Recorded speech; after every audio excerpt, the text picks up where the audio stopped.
হতে পারেন। জনাব নজিবুল আকবর ভাই, আকবর ভাই আপনার কাছ থেকে একটু আলোচনা শুরু করি। প্রধানমন্ত্রী ৩.৫ ঘন্টা ঘুমাচ্ছেন, দুপুরের খাবার সন্ধ্যার পর খাচ্ছেন। প্রধানমন্ত্রীর উপরেই পুরো দায়িত্ব রয়েছে কিনা? যদি প্রধানমন্ত্রী একাই সব দায়িত্ব পালন করেন, বাকিদের কাজ কি? বা আদৌ প্রধানমন্ত্রী ৩.৫ ঘন্টা ঘুমান বলে আপনি মনে করেন? জনাব নজিবুল আকবর। ধন্যবাদ। ভয়েস অফ পিপল এবং ভয়েস অফ পিপলের আজকের অনুষ্ঠানে উপস্থিত আমাদের উপাধ্যক্ষ আমাদের নুরুজ্জামান হীরা ভাই, ছাত্রলীগের সাবেক নেতা, আমাদের সালাউদ্দিন ভাই এবং বিএনপি নেত্রী তাসলিমা আপু, সবাইকে শুভেচ্ছা। দর্শক শ্রোতা সবাইকে শুভেচ্ছা। প্রথমত আপনার যেই বক্তব্য নিয়ে আপনি আলাপের জন্য বলেছেন, কয়েকটি ভাগ আছে। প্রথম ভাগে জনাব ওবায়দুল কাদের সাহেব বলেছেন যে প্রধানমন্ত্রী আপনার ৩ ঘন্টা ঘুমায়। প্রথমত এই বিষয়ে আমি আলাপের পক্ষপাতী নয়, আমি এটা আলাপে করতে চাই না। একজন মানুষ সে কয় ঘন্টা ঘুমাবে বা কতক্ষণ সে ঘুমানোর সময় পায়, যুদ্ধের মাঠে তো যুদ্ধরত সৈনিকরা তো টোটালি ঘুমায় না, ঘুমানোর সুযোগে থাকে না, সেটি নিয়ে তো আমরা টকশো করি না। এখন যিনি এটি বলেছেন যে প্রধানমন্ত্রী কয় ঘন্টা ঘুমায়, তিনি এটার জুৎসই জবাব দিতে পারবেন কেন মাননীয় প্রধানমন্ত্রী ৩ ঘন্টা ঘুমান বা এর বেশি ঘুমান না, এটা জবাব উনি দিতে পারবেন। এই ধরনের সস্তা কথাবার্তা বলে মাননীয় প্রধানমন্ত্রীকে জনসম্মুখে যারা প্রশ্নের সম্মুখীন করেন, তাদের ব্যাপারে আমি মনে করি মাননীয় প্রধানমন্ত্রীর ভাববার সময় এসেছে। এখন আর তেলবাজি করে আপনার টিকে থাকার সুযোগ নেই।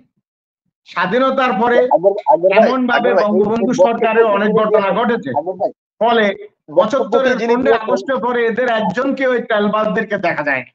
আমি যেটি বলবো সেটি হলো ৩ ঘন্টা ঘুমান। হ্যাঁ, মাননীয় প্রধানমন্ত্রী তিনি ওবায়দুল কাদের আওয়ামী লীগের দ্বিতীয় গুরুত্বপূর্ণ ব্যক্তি, দায়িত্বশীল দ্বিতীয় আওয়ামী লীগের দ্বিতীয় গুরুত্বপূর্ণ ব্যক্তি হলো সিনিয়র আপনার ভাইস প্রেসিডেন্ট, সভাপতির পরে সিনিয়র সহসভাপতি, ওইটাই দ্বিতীয় গুরুত্বপূর্ণ ব্যক্তি। সাধারণ সম্পাদক অনের পরের পোস্ট, সহসভাপতির পরে। তো সুতরাং এটাকে দ্বিতীয় গুরুত্বপূর্ণ ব্যক্তি আমি ওইভাবে বলবো না। অবশ্যই সাধারণ সম্পাদক একটি দলের অত্যন্ত গুরুত্বপূর্ণ পোস্ট, এটি ঠিক। এখন আমি যেটি বলবো যে মাননীয় প্রধানমন্ত্রী আপনি এটাকে পজিটিভলি ধরেন যে মাননীয় প্রধানমন্ত্রী জনগণের কল্যাণে, দেশের কল্যাণে এতটা সময় ব্যয় করছেন যে উনি ঘুমানোর সময় খুব একটা পান না। আপনি মাননীয় প্রধানমন্ত্রীর কথা বাদ দেন, আমি তো এই যে সালাউদ্দিন ভাই লন্ডনে আছেন, সালাউদ্দিন ভাই শনিবার ছাড়া সালাউদ্দিন ভাই তো ৬ ঘন্টা ঘুমাইতে পারে না, উনি নিজেও ৬ ঘন্টা ঘুমাইতে পারে না। আমি বাংলাদেশে আছি, আমি বৃহস্পতিবার রাত্র ছাড়া ৬ ঘন্টা ঘুমাতে পারি না, এটি বাস্তব। সুতরাং মাননীয় প্রধানমন্ত্রী যেখানে ১৭ কোটি জনগণের দায় কাঁধে নিয়ে দেশ চালাচ্ছেন, সেখানে ওনার কাজ বেশি, সেখানে ওনার ঘুমানোর সময় কিছুটা হেরফের হতেই পারে, এলোমেলো হতেই পারে। তবে এটিকে যারা আপনার জনসম্মুখে কোন উদ্দেশ্যে ব্যবহার করছেন, কোন উদ্দেশ্যে করছেন, আর প্রধানমন্ত্রীর এই বিষয়টা প্রধানমন্ত্রীর নামে ঘুমানোর টাইমটা, এটা কি জনগণ জানতে চাইছে যে মাননীয় প্রধানমন্ত্রী কয় ঘন্টা ঘুমান? আমি এই ধরনের তেলবাজির পক্ষে না। আমরা সবাই জানি যে মাননীয় প্রধানমন্ত্রীর সময় খুব কম, উনি সারাক্ষণ ব্যস্ত থাকেন, এটি তো স্বাভাবিক। ইউক্রেনের সৈনিকরা কয় ঘন্টা ঘুমায়? যদি প্রশ্ন করে যে আজকে যদি ইউক্রেনের কোন সৈনিক বলে যে আমাদের সেনাপ্রধান বা আমাদের কমান্ডার মাত্র ডেলি ১০ মিনিট ঘুমায়, এখানে আশ্চর্য হওয়ার কিছু নেই তো। উনি ওনার কাজে ব্যস্ত, মাননীয় প্রধানমন্ত্রী কাজে ব্যস্ত। এই ধরনের কথা যারা বলে তাদের কাছ থেকে উত্তর পাবেন, এবং আমার দৃঢ় বিশ্বাস সালাউদ্দিন ভাই হয়তো আরো ভালো করে বলতে পারবেন। আমি এটি নিয়ে আলোচনার পক্ষে না। আমি ধরে নিলাম জনাব আওয়ামী লীগের সাধারণ সম্পাদক সাহেব একটি কথা বলে ফেলছেন। হ্যাঁ, উনি পজিটিভ অর্থে উনি বুঝাইতে চেয়েছেন যে জনগণের কল্যাণে বঙ্গবন্ধু কন্যা মাননীয় প্রধানমন্ত্রী যেভাবে কাজ করছেন, উনি ঘুমানোর সময়ও ঠিকভাবে পাচ্ছেন না, খাওয়া দাওয়ার সময়ও ঠিকভাবে পাচ্ছেন না। এখন স্বাভাবিক এটি মাননীয় প্রধানমন্ত্রী পাবেন না, এটাই তো স্বাভাবিক, যেহেতু জনগণের জন্য গত ৫২ বছরে যে রাষ্ট্রপ্রধানটা, যে সরকার প্রধানটা সবচেয়ে বেশি সময় ব্যয় করছেন উনি মাননীয় প্রধানমন্ত্রী বঙ্গবন্ধু কন্যা। এখন আমি কেন এটা নিয়ে আলাপের পক্ষপাতী না, আমি বলি যে ফোর্বস এর এশিয়া তরুণ উদ্যোক্তাদের তালিকায় 9 জন বাংলাদেশি আছে। আমরা কি এটা নিয়ে আলাপ করছি? আলাপ করি না। আমরা আলাপ করি কি কোন জায়গায় হাফেজে কোরআন প্রতিযোগিতায় ফার্স্ট হয়েছে এটা নিয়ে। হ্যাঁ, কোরআন প্রতিযোগিতা তো বাংলাদেশের লোকেই ফার্স্ট হবে, কারণ বাংলাদেশের সবচেয়ে বেশি হাফেজ প্রোডাকশন দেয়। আমরা এই ছোট ছোট বিষয়গুলো নিয়ে আলাপ করি, কিন্তু ফোর্বসের যে তালিকায় উদ্যোক্তাদের তরুণ উদ্যোক্তা 9টা বাংলাদেশি আছে, এটা তো গুরুত্বপূর্ণ আলাপ। আমরা এটা আলাপ করি না। আমরা মাননীয় প্রধানমন্ত্রী সম্পর্কে কে কি বলছে এটাকে খুঁজিয়ে বের করি, আলাপ করি। আওয়ামী লীগের বা সরকার দলীয় কার সম্পর্কে কে কি বলছে এটা নিয়ে আলাপ করি। আমাদের আলাপের আরো একটা বিষয় ছিল যে মাননীয় প্রধানমন্ত্রী বলেছেন মন্ত্রীদের সংসদের আত্মীয় স্বজনরা উপজেলা নির্বাচন করতে পারবেন না, সেখানে করছেন। এটা কেন এই নিয়ম মানছেন না সেটা নিয়েও আলোচনা করতে পারতো। আমরা কিন্তু ওগুলোতে যাচ্ছি না। আমরা খুঁচিয়ে প্রধানমন্ত্রীর সম্পর্কে কি বের করা যায় এটা নিয়ে আলাপ করছি। অতএব প্রধানমন্ত্রী কয় ঘন্টা ঘুমাবেন এটা আলোচনার ইস্যু নয়, এটা নিয়ে আমি আলাপ করব না। এরপর বলেন আর কি। যে আমি দ্বিতীয় পর্যায়ে আসবো আপনার কাছে, যেহেতু ধন্যবাদ নজিবুল আকবর ভাই। আকবর ভাই, প্রথম বিষয় নিয়ে দর্শকদের কিছু প্রশ্ন রয়েছে, যদি থাকে বলবেন। দ্বিতীয় বিষয়, দুবাইতে বাংলাদেশিদের সম্পদের পাহাড়। এর আগে কানাডা সহ অন্যান্য বিভিন্ন দেশে আমরা এই তথ্য পেয়েছি। এই সম্পদগুলোর পেছনে কারা, বা সরকার ব্যর্থ হচ্ছে কিনা এই সমস্ত লোকদের দুর্নীতি বা অর্থ পাচার বন্ধে? জি, ধন্যবাদ আমাকে আবার সুযোগ দেওয়ার জন্য। প্রথমত আমি আপনার মূল বিষয় দুবাইয়ের ইস্যুটা নিয়ে কথা বলবো। তার আগে কয়েকজন দর্শকের কিছু প্রশ্ন এবং আমাদের নুরুজ্জামান হীরা ভাই এবং আমাদের তাসলিমা আপার কিছু কথা নিয়ে একটু কথা বলি সংক্ষিপ্ত ভাবে। একজন ভাই প্রশ্ন করেছেন যে দুর্নীতি পাজরা কি ফেরেস্তা, এদের কি বিচার হবে না? এটা মোখলেসুর রহমান ভাই বলেছেন। আমি দৃঢ়ভাবে বলি যে মাননীয় প্রধানমন্ত্রী কোন দুর্নীতিবাজকে ছাড় দেন না এবং দিবেন না, উনি দিচ্ছেন না। এটি শুধুমাত্র আপনার আপনি দেখেন ওনার মন্ত্রী পরিষদের দিকেও যদি তাকান, গত টার্ম বা তার আগের টার্মের মন্ত্রী পরিষদ থেকেও কিন্তু অনেকে উনি যাদের সম্পর্কে ওনার কাছে নেগেটিভ ধারণা আছে তাদেরকে কিন্তু উনি স্থান দেননি। তো সুতরাং দুর্নীতিবাজরা কখনো ফেরেশতা নয়। দুর্নীতিবাজরা চোর, এদের বিচার হবে যদি প্রশাসন এদেরকে আইনের আওতায় না আনে। দুদক, দেখুন বিচার কে করবে? বিচার করার মালিক আপনি এখন তো প্রশাসন, পুলিশ প্রশাসন এবং দুদক। দুদক যদি কাউকে গ্রেফতার না করে, দুদক যদি কোনো দুর্নীতিবাদের বিরুদ্ধে ব্যবস্থা না নেয়, আমি যদি বলি যে তুমি দুর্নীতিবাদ, তোমার বিরুদ্ধে এই অভিযোগ আছে, আমি নজিবুল আকবর আর সালাউদ্দিন ভাই আর হীরা ভাই বললে কোনো লাভ হবে না। দায়িত্বশীল সংস্থাকে এগিয়ে আসতে হবে।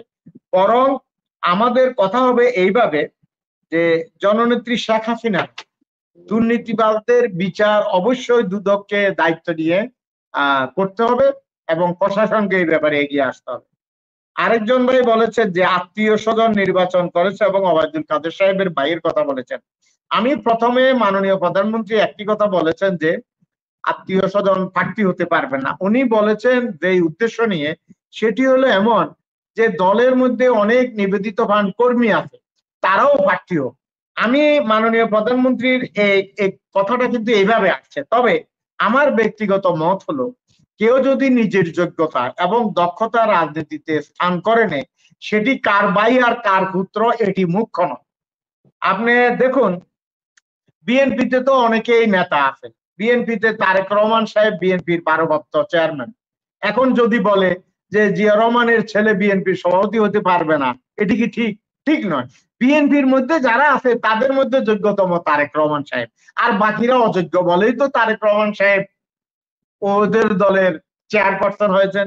সুতরাং আমি মনে করি যার যোগ্যতা আছে, রাজনীতিতে আত্মীয়তা বা আত্মীয় নয় এটা ফ্যাক্টর নয়।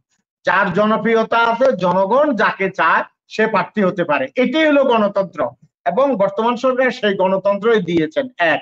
2 নম্বরে স্থানীয় সরকার নির্বাচনটা নির্দলীয় ভাবে হচ্ছে। এখানে যে কোনো লোক প্রার্থী হতে পারবেন, সেখানে আমার ভাই আর আমার পুত্র মুখ্য না। মুখ্য হলো জনপ্রিয়তা যাচাই করার সুযোগ আছে এবং জনগণ যাকে চায় সে নির্বাচিত হবে। এখানে বাই ফ্যাক্টর না। আচ্ছা, তারপরে আরেকজন ভাই বলেছেন যে দলের স্বার্থে আমরা কথা বলি না, আপনাকে দৃঢ়তার সাথে বলছি আমরা দলের স্বার্থে বলি না, অন্তত বর্তমান সরকারের পক্ষে আমরা যারা বলি তারা দলের স্বার্থে বলি না, আমরা দেশের স্বার্থে বলি, জনগণের কল্যাণে যেই কথাটি বলা উচিত সেটি বলি, সেটি যদি বর্তমান সরকারের বিপক্ষেও যায় কিচ্ছু যায় আসে না। এবার আসি আমাদের তাসলিম আপার কথা। তাসলিম আপা সুন্দর কথা বলেছেন এবং অকপটে সত্য কথা বলেছেন। উনি বলেছেন বহুদলীয় গণতন্ত্রের প্রবক্তা জিয়া। আমি এটার সাথে সম্পূর্ণ একমত, কারণ জিয়া রহমান অনেকগুলো দল তৈরি করেছেন কিন্তু গণতন্ত্র চর্চা করতে দেননি এবং কথা বলতে দেননি, শুধুমাত্র দল বানিয়েছেন, ব্যঙ্গে ব্যঙ্গে দল বানিয়েছেন। সুতরাং এটি সত্য কথা যে দল বানানোর যে গণতন্ত্র সেটিতে জিয়া রহমান নোবেল পুরস্কার পেতেন যদি জীবিত থাকতেন। তারপরে উনি আরেকটা কথা বলেছেন, জিয়া পরিবারের দয়ায় শেখ হাসিনা রাজনীতি করছেন, এটাও সত্য, কারণ স্পষ্ট কথা মনের অজান্তে তাসলিমা আপু বলে ফেলেছেন। সেটি কি? সেটি হলো বঙ্গবন্ধু হত্যাকাণ্ডের সাথে জিয়া রহমানের একটা ভূমিকা নিয়ে এই বিতর্ক চলমান। এখন উনি এটা দিয়ে বাংলাদেশ স্বাধীন করেছে আওয়ামী লীগ, আওয়ামী লীগের নেতৃত্বে, আওয়ামী লীগ মানে আওয়ামী লীগের নেতৃত্বে মুক্তিযুদ্ধ হয়েছে, বঙ্গবন্ধুর নেতৃত্বে মুক্তিযুদ্ধ হয়েছে। তার মানে কি শেখ হাসিনাকে রাজনীতি করার দেওয়ার কথা ছিল না, জিয়া রহমান দিয়েছেন, তার মানে ছিল না কার কথায়? শেখ হাসিনাকে রাজনীতি করার সুযোগ দেবে না কার? সেই ব্যক্তিটাকে। তার মানেই হলো যারা বঙ্গবন্ধুকে হত্যা করেছে তারা শেখ হাসিনাকে রাজনীতি করতে দেবে না। তো পরে অনেক কারণে দয়া হয়েছে, এই দয়ার কারণে রাজনীতি করতে দিয়েছে। অতএব স্পষ্ট ওই ৭৫ ফন্ডে আগস্টের সাথে যে একটা যোগ সাদশ সেটি আমাদের তসলিম আপার কথা স্পষ্ট। ৩ নম্বর ৩৩ কোটি টাকা উনি বলেছেন, ৩৩ কোটি টাকা সেই আমলে ৩৩ কোটি টাকা ৩৩ কোটি টাকার জিনিসপত্র মাননীয় বঙ্গবন্ধু কন্যাকে বুঝিয়ে দিয়েছেন। আমি বিনয়ের সহিত ওনার কাছে আবেদন জানাবো আজকে না আগামী কোনো একদিন ওনার দলের কাছ থেকে এই ৩৩ কোটি টাকার কি কি সম্পত্তি সেদিন বুঝিয়ে দিয়েছেন এটা লিস্টটা দয়া করে আমাদেরকে প্রোভাইড করবেন। পেপারে বের হয় সিগনেচার সহ শেখ হাসিনা উনি যে নিয়ে গেছেন ওটা দেখবেন। শেখ মুজিবুর রহমান যখন বিদেশে সফর করতেন তাকে যে জিনিসগুলো উপহার দিত উনি ওনার নিজের জামাল কামালের মায়ের আলমারির মধ্যে ঢুকাইতেন। ওগুলো তো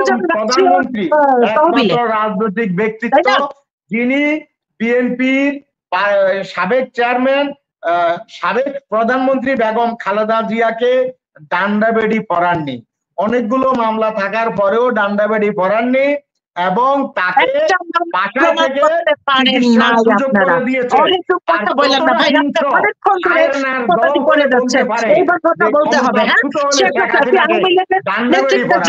সুতরাং আমি আশ্চর্য ওটাই ওনাদের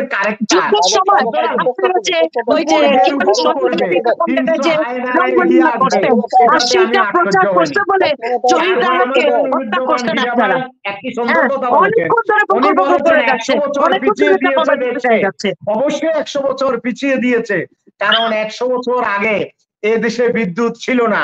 আমরা সালাউদ্দিন সাহেবের ভোট দৌড় দেখেছি যাত্রাবাড়িতে, আমরা দেখেছি বিদ্যুতের জন্য মানুষের কষ্ট, ফ্লাইওভার ছিল না, পাতাল রেল ছিল না, আমরা দেখেছি লঞ্চে কত কষ্ট করে বৈশাখের মধ্যে, আমরা দেখেছি উত্তরবঙ্গের লোক ৪ দিন রাত আসা যাওয়া করতে। এখনকার ডেভেলপমেন্ট যদি পিছিয়ে দেওয়া হয় তাহলে পিছিয়ে দিয়েছেন। এখানে আমি হীরা ভাইকে বলবো পিছিয়ে দেওয়া আর এগিয়ে যাওয়ার সংজ্ঞাটা উনি বাংলা ডিকশনারিতে একটু ভালো করে মেহরবানি করে দেখে নিবেন। তারপর আসছেন মিনিমাম ৬ ঘন্টা ঘুমাতে হবে, হীরা ভাই বলেছেন। আমি আপনার এটির সাথে সাধারণভাবে একমত, কিন্তু আবার একমত নয়, কারণ একজন গবেষক অনেক দিন ঘুমায়নি। আমি বলি আমি আমার লাইফে আমরা ৫ বন্ধু ৩ মাস ডেলি ১ ঘন্টা করে ঘুমাইনি। তার অর্থ এ নয় যে আমাদের স্বাস্থ্য খারাপ হয়েছে, হয়নি। আমরা যখন মাস্টার্সের থিসিস পেপার জমা দেওয়ার সময় ছিল আমাদের সময় ছিল না, আমরা তিন বন্ধু সারা রাত আমরা কাজ করছি, সারা দিন কাজ করছি, এবং পরীক্ষার শেষ দিন যেদিন জমা দেওয়ার দিন ওই দিন কম্পিউটারের দোকান থেকে এসে বাইন্ডিং করে জমা দিয়েছি। আমরা ঘুমাইনি। না ঘুমাইলে স্বাস্থ্য খারাপ হয় না, যদি আপনি মেনটেন করতে পারেন। তাহলে তো আপনি রাশিয়ার সব সৈনিক মারা যেত, মানে স্বাস্থ্যহানি ঘটে এই নাগুমের কারণে। অতএব এটি ঠিক নয়। তারপর উনি আরেকটি সুন্দর তথ্য দিয়েছেন, হীরা ভাই সবসময় ভালো তথ্য দেন, মাঝে মাঝে আওলাই যান এই কারণে, ওই যখন বঙ্গভবনের আর গণভবনের চেয়ারটার কথা স্বপ্ন আসে যে হারে কখন জানি যাব, উনি বলেছেন 90% মানুষ জানে না যে বাংলাদেশে উপজেলা নির্বাচন হচ্ছে।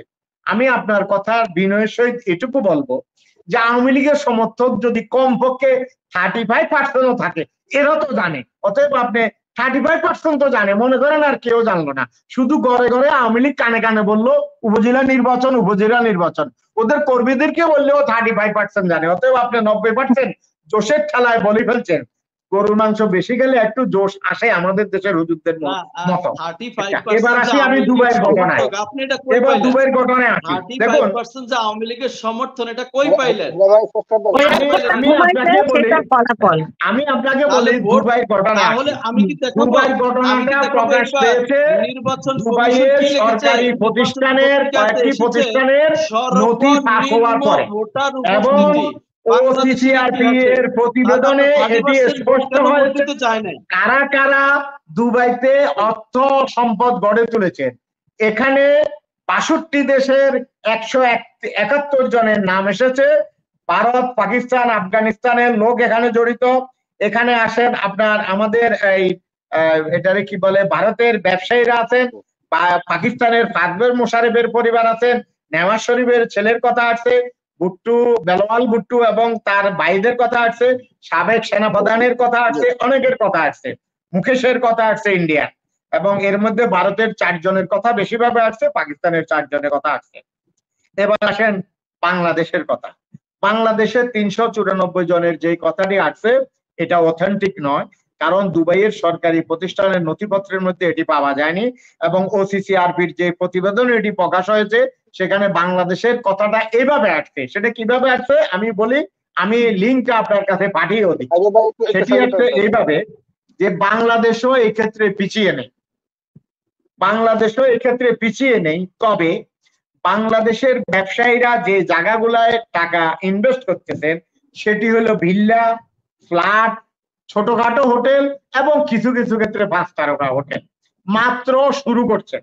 এবং সেখানে হ্যাঁ একটা উদাহরণ দিয়েছে যে বাংলাদেশিরা এখানে আসছে এইভাবে, গত 6 মাসে 47% ওদের যে মানে আপনার এই ব্যবসায়ী এটারে কি বলে দুবাই চেম্বারের যে মেম্বারশিপ, সেই মেম্বারশিপের সদস্য সংখ্যার জন্য যে আবেদন সেটি 47% বেড়েছে গত 6 মাসে, এবং মোট 1044টি কোম্পানি গত 6 মাসে রেজিস্ট্রেশন নিয়েছে, এবং এখানে মোট 10,975টি প্রতিষ্ঠানের নাম এসেছে।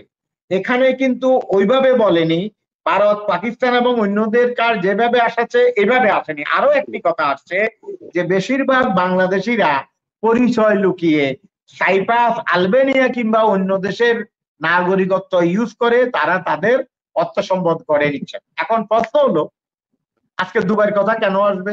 এর আগে তো বেগম পাড়ায় হয়েছে, আমেরিকায় অনেকের বাসা বাড়িয়েছে, আমরা জানি যে সাবেক ভূমিমন্ত্রী লন্ডনের কথাও আসছে। এখন নায়িকা আমাদের যে বিএনপির এর নাম কিনা বলে বহুরূপী যে ব্যবসায়ী, বহুরূপী যে ব্যবসায়ী আব্দুল আওয়াল মিন্টু, যিনি এমন কোন দল নেই করেননি, এমন কোন কারোবাজারি সোরা কারবারি নেই উনি করেননি। এরশাদের আমলে কোটি কোটি টাকার ঘড়ি কেলেঙ্কারি বিমানবন্দরে বেগম রওশনের সাথে সহ যার নাম এসেছে তিনি আব্দুল আওয়াল মিন্টু সাহেব। সুতরাং ওনার কি আমেরিকাতে সম্পদ গড়েননি? এই যে চিটাং এর ব্যবসায়ী বিএনপির এখন নেতা নেতৃত্ব দিচ্ছেন আমির খসরু সাহেব কি পাহাড় সমান সম্পদ গড়েননি?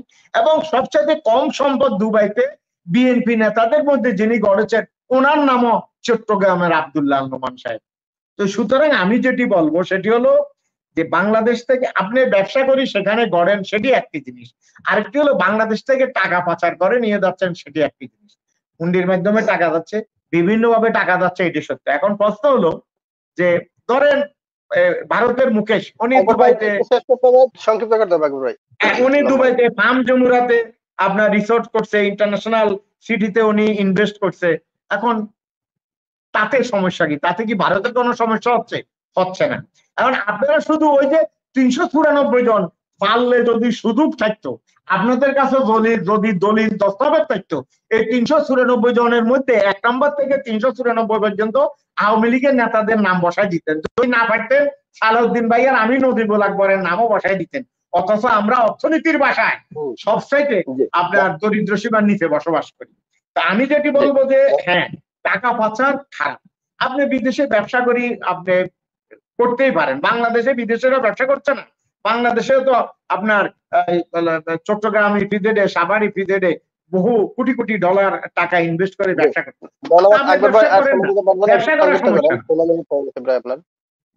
তো সুতরাং আমি যে কথাটা বলবো সেটা হলো যে আমরা যাই আলোচনা করি গঠনমূলক আলাপ করব, শুধুমাত্র বিরোধিতার জন্য বিরোধিতা নয়, দুর্নীতি না হইলেও এটাকে দুর্নীতি বানাবো না।